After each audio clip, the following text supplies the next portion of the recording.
Have you ever played Pictionary, Scribble, Gartic, Drawsaurus, or a similar game where people draw pictures and try to guess what they are?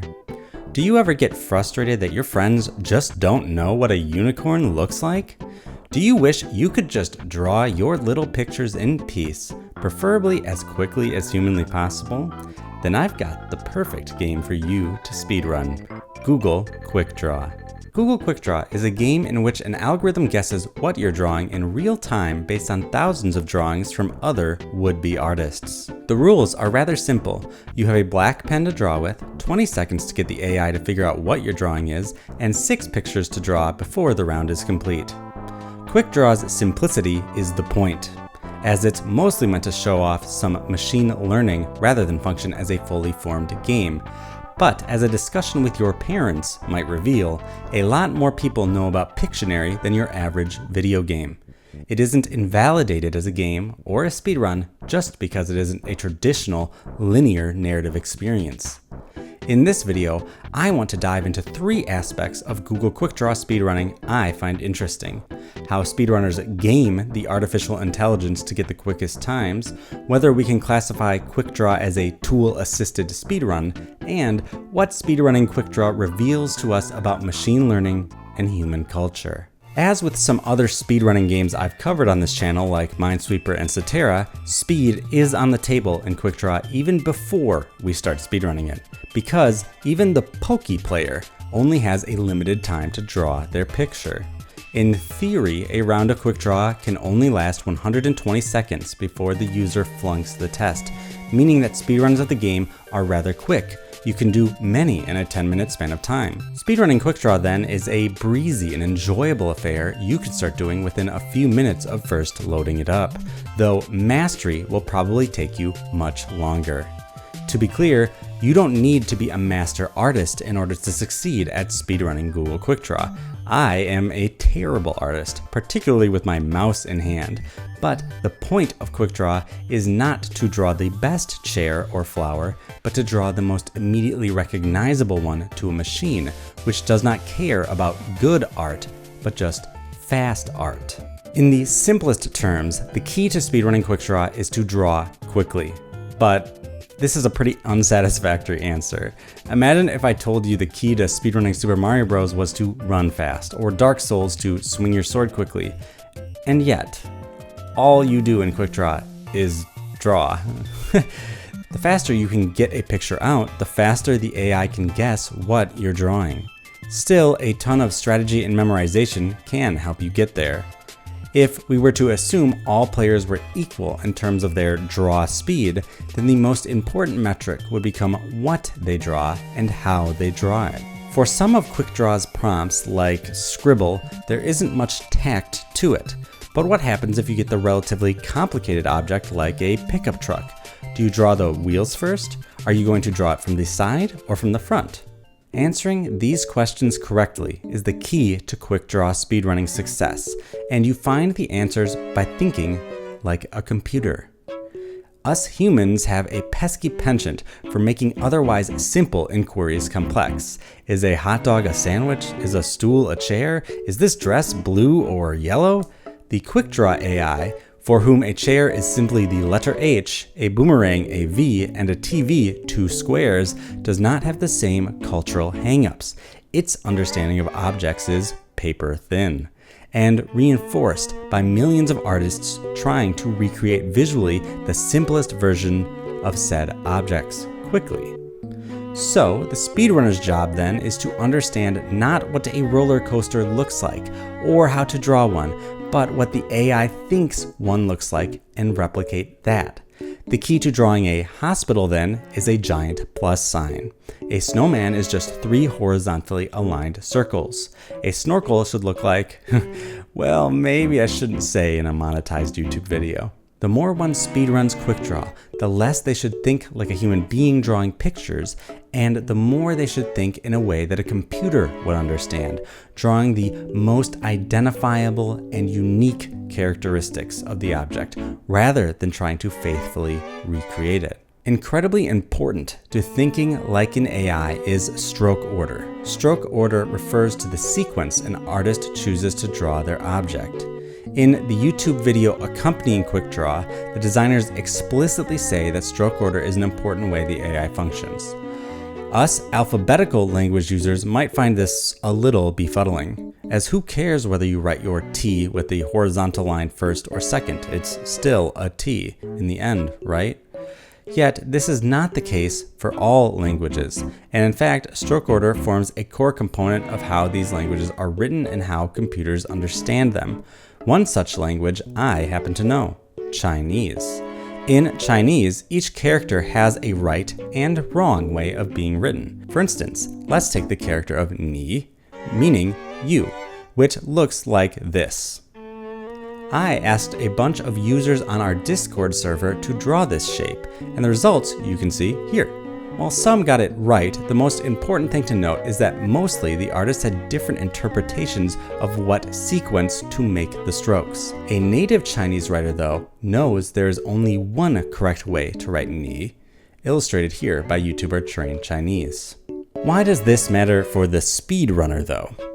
Understanding stroke order can help with QuickDraw because the AI only knows what you're drawing one stroke at a time.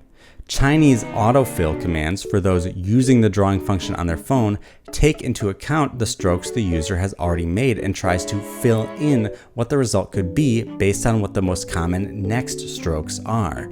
So, as a QuickDraw speedrunner, we want to begin with those strokes which the AI is most likely to fill in the rest of the picture. As a simple example, if I am given the prompt of garden hose, you might think I should start by drawing something long and snake-like, but the problem is that the AI is going to think it's a snake doodle or noodle. Instead, I should start with the water spray out of the nozzle, because that is the most visually distinct part of the hose.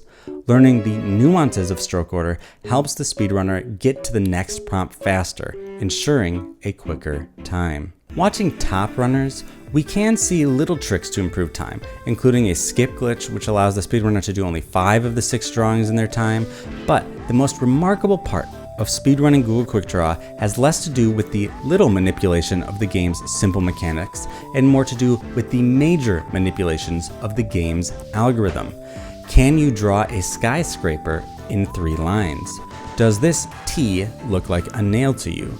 Drawing pictures is again not the skill tested here, but instead it's being able to quickly discern what the prompt is asking and the most efficient way to get the machine to understand your goal.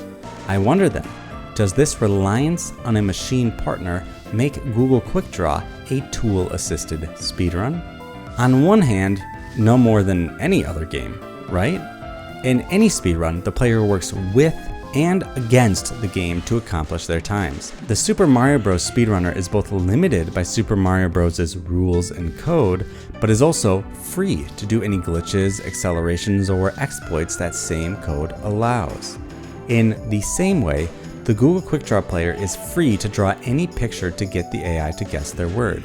And yet, unlike Super Mario Bros., QuickDraw's underlying system can change, grow, with each subsequent guess, because the algorithm itself does not know what a cello is, only what people tell it is a cello. The more speedrunners play Google QuickDraw, the more they refine the machine, teach it how to speedrun, as it also teaches them how to speedrun, a kind of Ouroboros eating itself with the end goal of making each run shorter and shorter. Perhaps in some distant cyberpunk future, if speedrunners were to keep running the game for decades, the AI would be able to guess most objects in a single line. In that sense, Google QuickDraw is inherently a tool-assisted speedrun, with our symbiotic speedrunning tool slowly upgrading itself the more we speedrun it.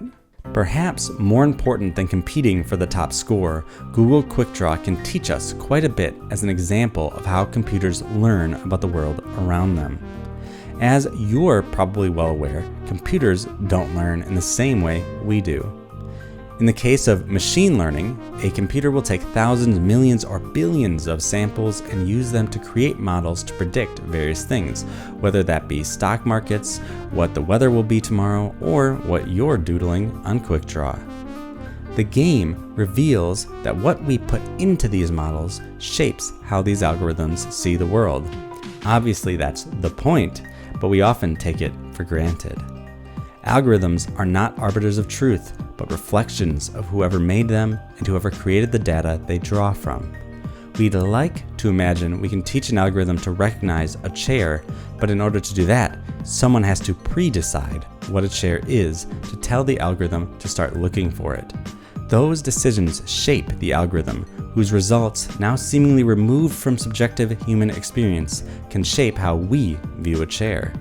Now, I'll be honest, I'm no expert in machine learning or artificial intelligence, but I do spend a lot of time as a scholar studying the human side of online media platforms, and it's painfully clear that these kinds of algorithms retain the biases of the cultures they come out of. Whether reinforcing racism, sexism, or transphobia, these machines are generally not coded in an ethical fashion, but a ruthlessly pragmatic one.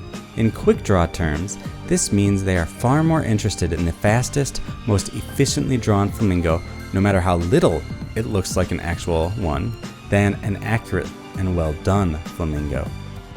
For a long time on Google, searching for insert minority girls yielded only pornographic results, because presumably that's what most people searching for those terms were looking for. Yet, even if that's what they were searching for, does that make it right for that to be the result given by the search engine? How do such results warp or reinforce a particular cultural definition of Asian girl or trans girl? Similarly, Google's own image labeling algorithm would continually misidentify black people as gorillas. Their solution? Just remove all gorillas from the sample data. Again, these machine learning tools, whether QuickDraw or an image labeler, are not objective arbiters of information. They are culturally constructed. We often lose sight of the fact that what an algorithm or AI spits back at us, we will then use to redefine how we understand our world. And yet, as evidenced by the massive rise in misinformation and right-wing political radicalization in recent years, the algorithms we design to look at the world through our eyes absolutely do have the capability to then turn around and change the way we look at it. Often, it feels those in charge of such algorithms, particularly because they profit from them, disregard the proverbial well-drawn 20-second flamingo with its flaws and feathers for the 2-second one. Both may be imitations, but when speed is the barometer of success, that imitation ceases to be a meaningful representation for humans, and only meaningful to the machine. Well, that was kind of a depressing way to end a video about QuickDraw speedrunning. But I promise you, speedrunning QuickDraw is quite fun, and surely will not cause the downfall of society. I am Error, thinking way too hard, drawing way too fast. Signing off.